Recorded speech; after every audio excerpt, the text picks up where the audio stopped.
கர்த்தருக்கு ஸ்தோத்திரம். இந்த 2025வது வருடத்தில் உங்களுக்கு சிறந்த தேவனுடைய வார்த்தையை நாம் பார்க்க போகிறோம். என்ன வார்த்தை என்று சொன்னால், சங்கீத புஸ்தகத்திலே 34:10 சொல்லப்பட்டிருக்கிறது, சிங்கக்குட்டிகள் தாட்சியடைந்து பட்டினியாக இருக்கும், கர்த்தரை தேடுகளுக்கோ ஒரு நன்மையும் குறைபடாது. பாருங்க, ஆண்டவர் சொல்லியிருக்கிறாரு, ஒரு நன்மை குறைபடாது. யாருக்குன்னா, கர்த்தரை தேடுகிறவர்களுக்கு ஒரு நன்மையும் குறைபடாது என்று தேவன் அவருடைய வசனத்தில் சொல்லப்பட்டிருக்கிறார். அப்போது கர்த்தரை நம்ம எப்பொழுது தேட வேண்டும், அதுக்குன்னு ஒரு சமயம் இருக்கிறது. ஏசாயா புஸ்தகத்தில் 55:6 சொல்லப்படுகிறது, கர்த்தரை கண்டடையத்தக்க சமயத்திலே தேடுங்கள். தேவனை நம்ம எப்பொழுது தேடணும் ஒரு வேலை இருக்கிறது. இப்போ நான் பார்க்கும்போது கலெக்டர் இருக்கிறாருன்னா அவரை பார்க்குறதுன்னு ஒரு மக்கள் ஒரு நாளை ஒதுக்கி இருக்கிறாங்க. என்னென்னா அதுதான் திங்கட்கிழமை. அதுபோல் தேவனை தேடுவதற்கு ஆண்டவர் அவர் தேட ஒரு நேரத்தில் நீங்கள் தேவனை தேடுங்க. அப்போ எப்பொழுது தேடணும்?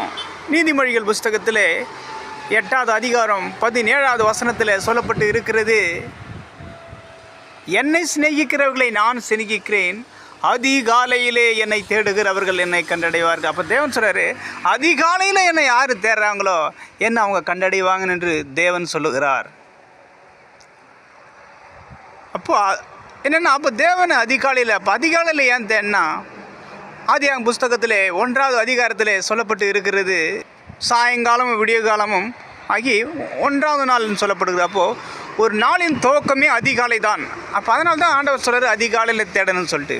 அதிகாலையில் தேவனை தேடுங்க. அப்போ தேவனை தேடும் பொழுது தான், இப்போ நீங்கள் ஒரு பிக்சரை பார்த்து கொண்டே இருக்கிறீங்க, அது உங்களுக்கு பெரிய சாட்சி. நெல்லி மரம் பாருங்கள், என்ன அழகாக அந்த காய்கெல்லாம் பாருங்கள், எவ்வளோ கொத்து கொத்தா பாருங்கள், எவ்வளோ கொத்தா காய் காய்ச்சிருக்குது. அப்படி பாருங்கள், என்ன அழகாக இது பாருங்கள். நன்மை குறையாத ஒவ்வொரு மரத்தில் காய் இல்லாத மரம் இருக்கும். இப்போ பாருங்கள், என்ன அழகாக இருக்குது பாருங்கள், எவ்வளோ கொத்து கொத்தா இருக்குது பாருங்கள், எவ்வளோ அழகாக இருக்குது பாருங்கள்.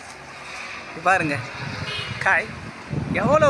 அப்போ ஒரு நன்மையும், அப்போ ஆண்டவர் அதனால தான் ரோமர் புஸ்தகத்திலே சொல்லப்பட்டு இருக்கிறது, தம்முடைய சொந்த குமாரனர் என்றும் பாராமல் நம்ம எல்லாருக்காகவும் ஒப்பு கொடுத்தவர் மற்ற எல்லாவற்றையும் நமக்கு அருளாதிப்பு. அப்போது அப்படி சொந்த குமாரனான இயேசு கிறிஸ்துவையே தேவன் நமக்கு கொடுத்துருக்கிறார். அவர் ஒரே குமாரனை நம்மளுக்கு கொடுத்துருக்கிறார். அதனால தான் நம்மளுக்கு ஒரு நன்மையும் குறைபடாது. அவர் தேவ குமாரனாகி இயேசு கிறிஸ்துவை நமக்கு கொடுத்துருக்கிற தேவன் நம்மளுக்கு ஒரு நன்மையும் குறைபடாது. ஆனால் எல்லாமே கொடுத்துருக்கலாம். ஆனால் இருந்தாலும் ஆண்டவர் சொல்றாரு, தேடும் பொழுது தான். அப்போ பாருங்கள், இந்த மரத்தில் இவ்வளோ காய் இருக்குது, இவ்வளோ அழகாக இருக்குது பாருங்கள். அது என்ன, அதுக்கு அந்த வேரை காமிக்கிறேன் உங்களுக்கு ஒன்று பாருங்கள். எல்லாம் பாருங்கள், அந்த வேர் எங்கே தெரியுதுங்களா? அந்த வேர் அது சரியாக பூமி, அது தண்ணியை நோக்கி அதனுடைய வேர் போயிருக்குது, பூமியை நோக்கி. அப்போ உண்மையிலேயே நாம் தேவனை நோக்கி ஒவ்வொரு நாளும் அதிகாலையில் நாம் தேடும் பொழுது ஆண்டவர் சொல்லியிருக்கிறாரு, உண்மையிலே ஒரு நன்மையும் இந்த 2025 பார்த்து கொண்டிருக்கிற நீங்கள் இந்த எப்படி இந்த மரத்தில் எப்படி ஒரு செழிப்பு பாருங்கள், ஒரு நன்மையும் எவ்வளோ அழகாக இருக்குது பாருங்கள், ஒரு நன்மையும் குறையாமல் எவ்வளோ அழகாக இருக்குது பாருங்கள். அதே போல் உங்கள் வாழ்க்கையில் நிச்சயமாகவே சொல்லப்படுகிறது, கர்த்தருடைய வார்த்தையின்படியாக உங்கள் வாழ்க்கையில் ஒரு நன்மையும் குறையாது. யோவான் புஸ்தகத்திலே சொல்லப்பட்டிருக்கிறது 1ஆம் அதிகாரத்தில் 1:1, ஆதியில் வார்த்தை இருந்தது, அந்த வார்த்தை தேவனிடத்தில் இருந்தது, அந்த வார்த்தை தேவனாக இருந்தது. அப்போ வார்த்தை தான் தேவன், இந்த வார்த்தை தான் தேவன். எப்படி இந்த மரம் போல நிச்சயமாக உங்கள் வாழ்க்கையில் இந்த மரத்தை போல் ஒரு நன்மையும் உங்கள் வாழ்க்கையில் குறைபடாதுங்க, ஒரு நன்மையும் உங்களுக்கு குறைபடாது.